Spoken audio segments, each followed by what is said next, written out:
चौधरी कैसर इकबाल संधू साहब, बड़े हर दिल अजीज, बड़े वर्कर माशाअल्लाह। अल्लाह पाक उन्होंने सलामत रखे।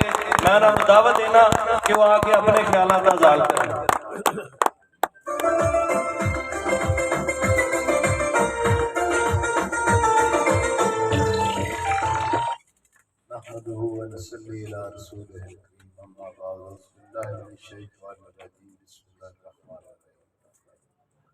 जनाब मजाज पुरैया साहब, शहर चीमा साहब, हसन चीमा साहब और सारे यूनियन काउंसिलों के जो चेयरमैन साहबान बैठे हैं, सारे दोस्तों बुजुर्गों, अस्सलाम वालेकुम। एजाज पुरैया साहब ने पहले भी वर्कर कन्वेंशन कराया और मैं भी वाइट सा, लेकिन कोई उस दिन को बड़ी मेरा कदम फौत हो गया तो मैं ना आ सकिया। मैं उनके लिए मादरे चाहना। और एजाज पुरैया साहब ने माशाअल्लाह बड़ा ज़बरदस्त प्रोग्राम कराया। एजाज पुरैया साहब बड़े वर्कर ने और उन्होंने दिन ब दिन मकबूलियत इजाफा हो रहा है। मैनू तो ये शक पैदा है कि इमरान खान ये ना कह दे मेरी गवर्नमेंट एजाज पुरैया ने खत्म कराई। सब दोस्तों ने बड़ी तफसील नाल गलबात की है। सिर्फ हुण मकसद सारी गलबात का यही है कि 3 मार्च को असी गुजरांवाले हमारे साढ़े कायद की बेटी मरियम नवाज साहब आ रही ने तो तुहाडे अगे सारे अगे पुरैया साहब ने भी एक गुजारिश की है, मेरी भी एक गुजारिश है कि ज़्यादा तो ज़्यादा दोस्त लैके उत्ते तशरीफ लियाओ तो मैडम की गुफ्तगू सुनो।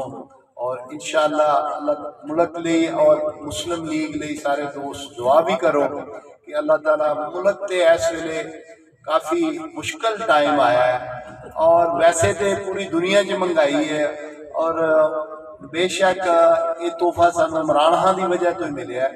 लेकिन बहरहाल जिस बंदा गवर्नमेंट कर रहा होंदा है रद्दे अमल का सामना उन्होंने करना पैंदा है। हुण चूंकि गवर्नमेंट असा लै लीए जिस हालात भी लै लीए वो मैं दोस्तों को एक लतीफा छोटा जहा सुनाना होना कि वो एक बंदे ने ना नवी जुत्ती लई सी ते ओनू थोड़ी जी ना वो जरा तंग करती सी, टाइट सी। ते किसी ने पूछा कि यार ये तू जुत्ती कितों खरीदी है? उन्हें कहा मैं दरखत तो तोड़ी है। उन्हें कहा फिर तू कच्ची तोड़ रही है।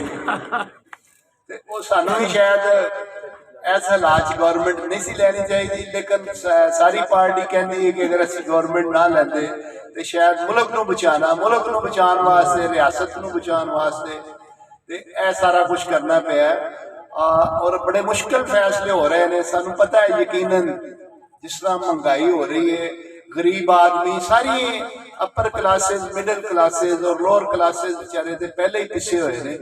इंशाअल्लाह साड़ी पार्टी साढ़े कायद दिन रात कोशिश कर रहे हैं और इंशाअल्लाह उम्मीद है रशिया ना कोई तेल की गल हो रही है, बाकी भी कोशिश कर रहे हैं। तो सारे दोस्त मिल के दुआ भी करो कि महंगाई का भी खात्मा हो, मुल्क अल्लाह ताला इनू सलामत रखे और मुल्क की मैशत बेहतर हो। ये तो हम इलैक्शन च तुहां खात्मा करना है। बाकी जिहड़ा तुहाडा वजीराबाद जिला बन गया है, तुहानू तो शायद बहुत खुशी होएगी। यकीन करो मैनू इन्नी खुशी नहीं है। मैं तो चाहता कि वजीराबाद गुजरांवाले दा सारे साडा ताज है ते तुसीं साडे नाल ही रहो, भावें डिस्ट्रिक्ट की शक्ल च रहो तो भावें तहसील की शक्ल च रहो।